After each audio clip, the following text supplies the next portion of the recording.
When listing the elite teams of college football and BCS contenders on a perennial basis, Stanford's jumping into the conversation. And look at the track record over the last 4 years. A couple Rose Bowl appearances, and then those last 2 seasons with Andrew Luck at the helm. They go to the Orange Bowl, they go to the Fiesta Bowl. We bring in Donald King of Last Word on Sports to talk about Stanford football, some of the huge losses, enormous losses for this football team, but the recruiting base and how they can spring forward based on what they've got on the depth chart. Hey, Donald, how are you? I'm great, Mark. Good morning. Good morning. So let's talk about the Stanford football team. Of course, made it all the way to the Rose Bowl, had that stumble against Utah that kind of was a head-scratcher for most of us. Still had the landmark game that everybody had their eyes on when they took out the Ducks with the big ground game and defensive stand in that game. Then they go to the Rose Bowl, slug it out with Michigan State in a classic old-school battle. They go down in the fourth quarter in that one. So let's talk about Stanford at the quarterback position. Kevin Hogan thrust into the role as a freshman, did admirably at that point. They gave him a little bit more responsibility, it seemed, from an outsider perspective last season. 20 touchdowns, 10 picks, 61% completion percentage. So this kid's a junior now, so he's got a lot of starts under his belt. Your thoughts about Hogan, his development, and what we could see out of him in 2014? Absolutely. Hogan's a very interesting character. I'll tell you, he came kind of out of nowhere. People won't remember 2 years ago, he was actually the third-string QB going into the beginning of the season. And after some early struggles by the starter at the time, his package increased. He got some more snaps in the game at Colorado and absolutely exploded, and he's been the starter ever since. And all the kid does is win. It's one of those things where it's impossible to count him out. It's very hard to discount him. You can pick apart individual parts of his game. You can say his windup is way too long to be successful, or you can criticize on occasion his run pass checks at the line of scrimmage. But by the same token, he beats nearly every ranked team he ever faces. With Utah, as you mentioned, being one of the notable exceptions from last season, and that stumble at USC as well wasn't one of his finer moments. But aside from the loss to Michigan State in the Rose Bowl, he's not lost to a ranked opponent in 2 years now as a starter, and that's really pretty remarkable. His mastery of the playbook should improve yet again this year, so I expect to step up with regard to his on-field responsibilities in terms of getting in and out of the right play. I'm guessing he's been working on his mechanics very diligently since the close of last season, and I'd like to see that stroke decrease, if only to improve his accuracy. I'll tell you, he improved leaps and bounds last year throwing the long ball. Witness Michael Rector's absurd, yards per catch average. There were a lot of down-the-field bombs that were just right on the money. But I'd like to see him be a little bit more consistent in the short to intermediate passing game, and I think tightening up that delivery a little bit is going to be very helpful in that regard. But candidly, it's really hard to win in today's college football without an experienced signal caller, and Kevin Hogan certainly fits that bill at this point. Hey, Donald, you mentioned the absurd yards per catch average for Michael Rector at almost 31 last season on 14 receptions. If you remember the Oregon game, I know you do, but if people remember the Oregon game, that was one of the big games, one of the big plays for the Stanford Cardinal early in that game was getting him down the sideline for about 50 yards, and you saw that repeatedly, the 1, the 2 shots in every game. What I'm leading to here is you've got an elite player at wide receiver, one of the top players possibly in the country in Ty Montgomery, 61 catches, 10 touchdowns last season. Then I'm almost going to liken this to Jared Abbrederis' situation at Wisconsin over the last several years, Jordan Matthews at Vanderbilt, where they get 70, 80 receptions, maybe in Jordan Matthews' case, 112, and then where's the second guy? Where's the third guy? And I know we talk about Rector with 14 receptions, but spread over 14 games, not many there. Devon Cajuste caught 28 with 5 touchdown receptions. Do you think Stanford needs to find a second, a third option that are going to be a little bit more productive to support Montgomery's production? Yeah, two things. First, I think the second guy is already there, and despite Rector and his ability to stretch the field, which is now fairly well established, you mentioned Cajuste. He's the guy. He's been able to pull in everything that's been in his vicinity, including many of those long seam passes down the middle of the field. Witnessed the Pac-12 championship game against Arizona State last year. He really opened that thing up in the third quarter with a huge play from deep back in minus territory at like the 5 to 10 yard line. And he's got surprising speed, and he's got a ton of size, and he's a fantastic possession guy who I think flew a little under the radar a bit. He also had an injury mid-season that took him out of the lineup for a few weeks. And believe me, his presence was missed when he was not in there. He's a huge compliment to Rector's ability to stretch the field on the outside and for the overall greatness of Montgomery, which you've already touched on.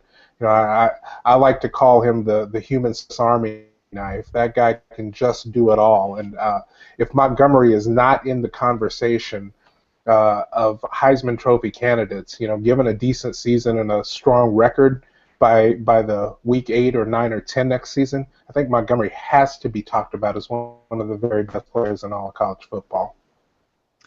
It's been pretty impressive lineup of NFL caliber tight ends at Stanford. Didn't necessarily get quite that production last season. Your thoughts about the tight end position and that obviously being another support for Ty Montgomery in 2014? Yeah, I think that is likely to be the biggest area of improvement for this year's Stanford offense versus last year's Stanford offense. The production really fell off entirely after Zach Ertz graduated and moved on to the NFL. But there are three guys who all redshirted last year, all freshmen, all very, very highly regarded recruits, led primarily by Eric Cotton and Austin Hooper, both of whom acquitted themselves very nicely in the spring game and looked ready to step up and play. Greg Tabuota also redshirted last year. I think he's going to get into the mix and get some snaps and hopefully some key conversions on third and short. And there's a very, very highly touted true freshman coming in, Dalton Schultz from Utah. And this kid is just phenomenal. Now, I think with those three guys, all of whom have been in the program for a year, in the at the training table and in the strength and conditioning program for a year and ready to handle the blocking duties, I think he's going to have a tough time finding the field this season. But I really like the three guys who sat out last year, and I've got to believe it was difficult at some point to decide to keep the red shirt on all three of them. But that may pay dividends this year, next year, and the year after that, having all of them now ready to step up and assume major responsibilities. Okay, Donald, that's all window dressing, as we well know. The bread and butter is along the offensive front and in the running game.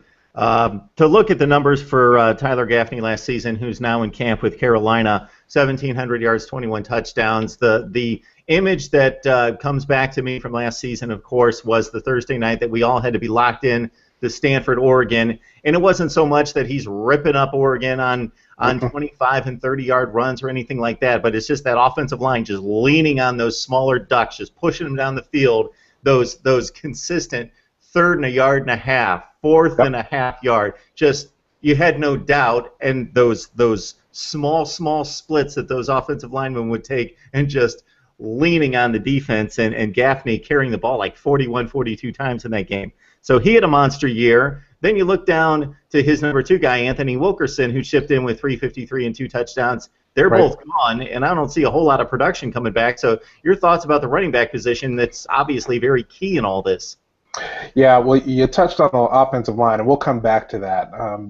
They lack some experience, but they're loaded with talent once again, and that's kind of been the bread and butter of the Harbaugh-Shaw era. Is just reloading and restocking across the offensive front and really knocking people back off the ball. The running back position is one that lacks some experience, but it's not one at all lacking in talent. First of all, there's the second string fullback from last year's back. Normally, in today's college football, you don't even talk about fullbacks, much less last year's second stringer. Lee Ward is back, and he's a hammer. He's a real anvil coming into the hole, and he's backed up ably by a couple of guys, Pat Scove, Shane's brother, and Daniel Marks, a true freshman coming in this season, who's who's also going to do some damage on a few folks, I think, throughout his college career. But back to the running backs, I'd like to tell you that that's point of biggest concern on the Stanford offense. And honestly, I'm not that worried about it. I just think there's great depth coming back. Some guys who have had a chance to get some live action in some games over the past couple of seasons. I think Ramon Wright is going to get the nod as the starter. He's a very solid running back and served as the yardage guy last year. And in particular, he's distinguished himself as for his ability to pass protect. So I think you're going to see him. You're going to see him get some duty early on as the starter officially on the depth chart. But the guy that everybody wants to see, all of us who follow Stanford football intensely and are great fans, are very interested to see Barry J. Sanders, the son of the legendary Hall of Famer. He's going to get a lot of snaps this year. I think you're going to see him on some screen passes and swing routes and out in space a lot. I think he's going to be, going into the season, the number 2 guy, but if he can pick up his pass protection ability, he could very well become a feature back all season long. Okay, Donald, those are the fancy guys in the backfield that carry the football, but it all starts, as you alluded to, with the offensive line. The offensive line has been premier for several years now. I apologize if I stepped on there, but the transmission feed there kind of lagged for a second, so I didn't know if you would wrap things up on the running backs. But David Yankee, one of the best in the business, he's gone. Cameron Fleming right there with him to a certain extent. A couple huge factors up front gone, the offensive line, and how it looks to you. Yeah, the offensive line is going to be very, very good once again. And that blockbuster recruiting class from a couple of years ago is really going to step into the fore. You mentioned Peat. He's clearly set up to be one of the best tackles in the Pac-12 this coming season. Despite his youth, but his physical gifts are absolutely astounding. And I wouldn't be shocked at all to see him earn some All-America consideration at left tackle. Such a coveted position, and he's just such a physical specimen and a bit of a prodigy. He seems to have absorbed the playbook really well, really quickly. Of course, it helps when you're playing next to an All-American like David Yankee, which will no longer be there. But Peat, I think, is going to anchor that line, and he's going to be fantastic at left tackle all season long. He's really kind of a plug-and-play player. Josh Garnett got a lot of run last year in the Ogre position, and also got an opportunity to play behind Yankee and filled in very ably for a game when Yankee had to miss some playing time because of a personal family matter. Garnett, played and there was hardly any drop-off, which is saying something given how good and how important Yankee was to that offensive line. I think Graham Schuler is going to start at center. Johnny Caspers is going to start at right guard. And it looks like the right tackle is likely to be Kyle Murphy, but that one's a bit more of a battle than some of the other positions, a little more up in the air. But essentially, you're going to see that huge recruiting class that came in along with Peat kind of take the fore, and as these guys gel, and to no small degree, they've been playing together on the second unit for the last year and a half now. As they come together, I would say week 3, week 4 in this season, I think they're going to be a very special, incredibly athletic offensive line unit. All right, considering the possible emergence of some of these tight ends that are coming into the fold and have sat behind some of the NFL guys over the last few years that you're hopeful in seeing, and maybe some more diversity at running back, maybe some more guys on the field. Do we see the same Stanford offense that we've seen the last several years, especially since Luck left the last 2 years, or do we see Hogan given the keys a little bit more frequently and maybe things opening up a little bit more? Yeah, I think you're going to see a slightly different balance this year of run versus pass. I think Stanford under Coach Shaw is always going to be a run-first team. I don't expect that to change. I do think the balance is likely to come down a little with particular focus on the short to intermediate passing game. I think it would really be a shame to not use the ability of some of the athletes athletes like Montgomery, and don't forget how dangerous and effective he was on the reverse end around last year in a couple of instances. Again, taking one to the house in the Pac-12 championship game at Arizona State. I think you'll see some of that. I think you're going to see Barry Sanders out in space quite a bit. And one person we hadn't touched on that does merit some mention is Kelsey Young, who served basically as a wide receiver for the most part last year positionally. He officially kind of slips back into the running back group for this coming season. And he's kind of an X factor player, a little bit of that speedster in space. He's got who would I compare him to? He's got a little bit of Tavon Austin in him, but with a little bit more ball carrying ability. And you may remember Kelsey from scoring that opening touchdown in the Rose Bowl against Wisconsin a couple of years ago on that very nifty reverse pass off the fake power action that's kind of the Stanford hallmark and bread and butter. Look for him to play a role in some instances like that, and for his fourth and final year of eligibility. And coming up behind him is true freshman Isaiah Brandt-Sims, who pulled off the very unique feat of winning the 100 and 200 meter dash each of his 4 years in Washington State in track and field. So this kid can flat fly.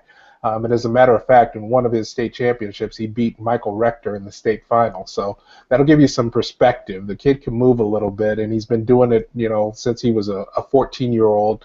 And he comes to the farm this year, highly touted. Don't know if he'll be able to see the field or not, but if he does, I expect him to play that Kelsey Young kind of role, and to some degree the Michael Rector field stretching role. We'll be very curious to see if he gets a chance to play this season. All right, so there are some pieces in place to maybe open some things up a little bit more and have some more diversity there. Donald King joins us from Last Word on Sports. Hey, Donald, we appreciate the information, the insight into Stanford offense. Got to bring you back and talk some defense and look at the schedule for 2014 as well. Fantastic. Thanks a lot. See you in a couple.